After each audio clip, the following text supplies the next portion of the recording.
Hello guys, Lolo Sagittarius. Welcome dito sa aking channel, Claren888. Welcome. Alamin natin kung anong messages, vibration, gabay, energy para sa lahat ng Sagittarius. This is general reading. Pwede kang makaresonate. Gamitin mo yung intuition. Please connect your intuition sa lahat ng barahan na lumalabas dito. Okay. First two cards natin. Wow. Okay. So, Sagittarius, yung first card mo dito, choosing your path. All is possible. So, doon sa mga Sagittarius na marami kayong mga options and choices sa lugar na kung saan nyo gustong pumunta. Like, yung iba trabaho to, yung iba vacation, magbabakasyon ka, or yung iba pwedeng magpapatayo ng bahay, naghahanap kayo ng lugar na kung saan kayo magpapatayo ng bahay. Yung iba gusto mag-apply ng trabaho pero hindi nyo alam kung saan kayo papunta. Dito sinasabi na lahat ay posible. Okay? Hindi ka dapat natatakot, hindi ka dapat na nag-iisip na imposible. Lahat ay posible. And unknown territory, sinasabi ng barahan na kung nasaan ka man ngayon, you are exactly where you need to be. Kasi alam mo, ganito yun. Minsan, mayroon tayong mga disappointment sa buhay na, halimbawa lang Sagittarius, yung iba nakapagtapos ng pag-aaral. Nag-apply ng trabaho sa profesyon na tinapos nila, hindi sila nakapasok. So, syempre, kung ano yung available, yun lang muna. But minsan, parang disappointed tayo kasi parang iniisip natin, what's the use? Ano bang saysay ng pag-aaral mo yon or pag-aaral mo or pinag-aralan mo kung papasok ka lang sa isang trabaho na hindi mo naman alam at hindi mo naman gusto. So, dito sa barahan to, sinasabi na minsan sa buhay natin, kahit na nakapagtapos tayo ng pag-aaral, for example, tapos kang isa kang nurse, pasado ka sa board exam, tapos nag-apply ka sa cruise ship, 'di ba? Hindi yun yung pinaka-dream mo na magtrabaho sa cruise ship. 'Di ba? So, ang sinasabi ng baraha sa atin na minsan, may nakatadhana talaga sa buhay ng tao na hindi yun yung gusto mo. 'Di ba? So, unknown territory siya. But, it doesn't mean na nasa masama kang lugar. No. Minsan, ikaw ay nasa tamang lugar. Okay? Nasa tamang lugar, kumbaga naka-destiny ka. 'Di ba? May iba na gustong-gustong makapag-asawa, pero sobrang ganda, sobrang gwapo nila, walang nanliligaw sa kanila. Nanliligaw sila, walang nagkakagusto sila kasi naka-destiny na maging single sila for life. Okay? So, ganun. Mayroong mga nagka-destiny sa buhay natin na hindi natin pwedeng questionin. Okay? Alright. So, tingnan natin. Ano ba ang gustong ibigay na mensahe sa iyo ng ating mga archangels, guides, para to sa lahat ng Sagittarius.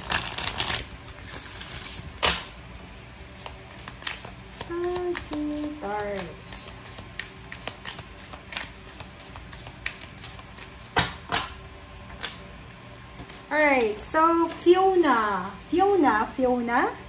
now that you've asked the angels for help, be open to receiving divine guidance and assistance. You deserve heaven's help.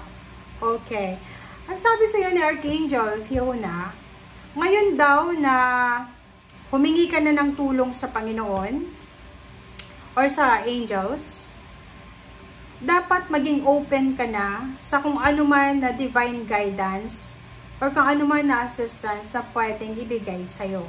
Kasi minsan, di ba, halimbawa, nagpe-pray tayo, na yun, related siya dito parang, Lord, sana makahanap ako ng trabaho. Which is hindi mo naman ini-specify kung anong trabaho yung hinahanap mo. Parang iniisip natin, alam na yun ni Lord kung anong trabaho yung gusto ko. Okay, alam ni Lord kung ano yung trabaho ang gusto mo, pero alam din ni Lord kung yung trabaho ang gusto mo ay hindi makakabuti sa'yo or makakabuti sa'yo. So, pag binigay ni Lord yung trabaho na hindi mo gusto, parang feeling natin, hindi, ayoko nito, di ba? Parang, humingi tayo ng tulong sa Kanya, so, tanggapin natin kung ano yung guidance, divine guidance, or kung ano yung assistance, o kung ano yung tulong na galing sa Kanya. Di ba? Nakuha nyo, guys. Kasi ako, guilty ako minsan dyan eh. Diba? Lalo na yung mga panahon na hindi ako mabuntis-buntis. Diba? Sabi ko, anong saysay ng matres ko kung hindi ako mabubuntis? Ganyan. Diba?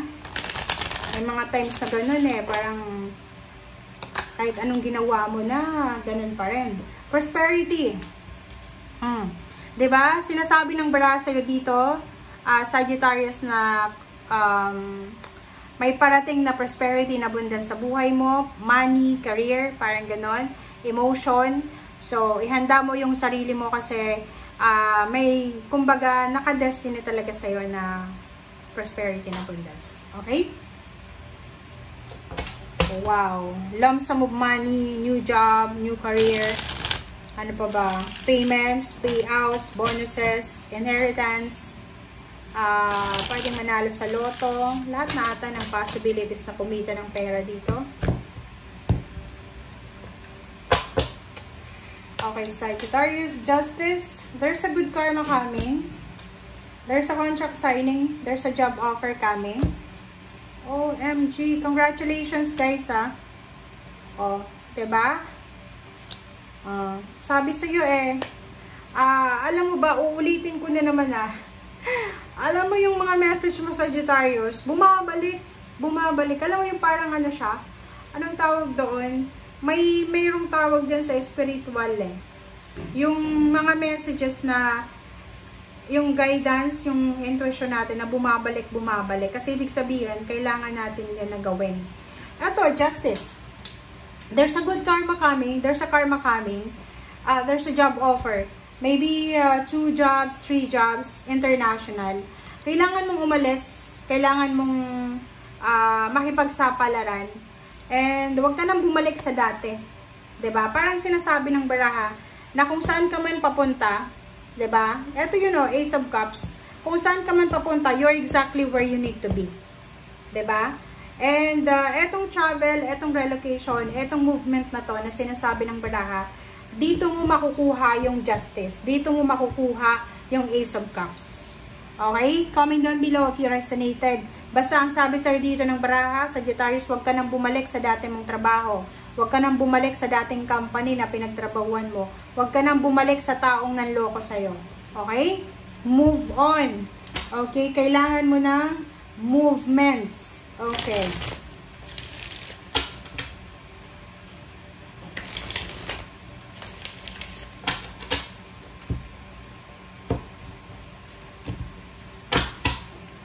Alright, so, diba? Back to eh. Plus, sa ilalim mo dito is Page of Swords. Maraming mga tao yung Page of Swords tsaka Hangman. Diba? Protect yourself. Okay, proteksyonan mo yung sarili mo. Proteksyonan mo ang sarili mo, Sagittarius, laban sa mga tao na magiging dahilan para hindi mo matuloy yung mga plano mo sa buhay. May gusto ditong mag-abroad, gustong maghanap ng stable na job, pero ang mga taong nakapaligid sa inyo, sobrang toxic nila. Yung parang ayaw nilang umasenso ka, ayaw nilang masapawan ka, 'di ba? Mag-iingat ka. Ayoko talaga tong Page of Swords. Sa lahat ng baraha, pag lumabas to, ayoko siya. Kasi siya yung, siya yung mas temptation pa siya kaysa sa The Devil or Seven of Swords. Kasi, chismosa, inggitera. Diba? So, mag-iingat ka, protect yourself. Kasi, kung saan ka man papunta, makakaipon ka ng pera doon. Kung saan ka man pupunta, magiging mayaman ka doon. So, ano ba? Ano bang hinihintay natin?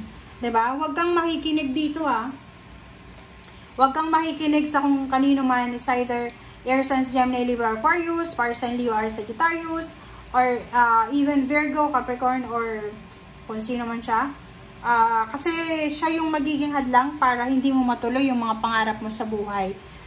Yung mga taong yan, yun nga sabi ko, ayaw nilang masapawan. Alam nila na ikaw, Sagittarius, isa ka sa pinakamasipag, pinakamagaling na trabahador, empleyado. Alam nila na pag ikaw ay nakapunta sa mas masaganang bansa, masaganang lugar, talagang magiging abundant and prosperous ka.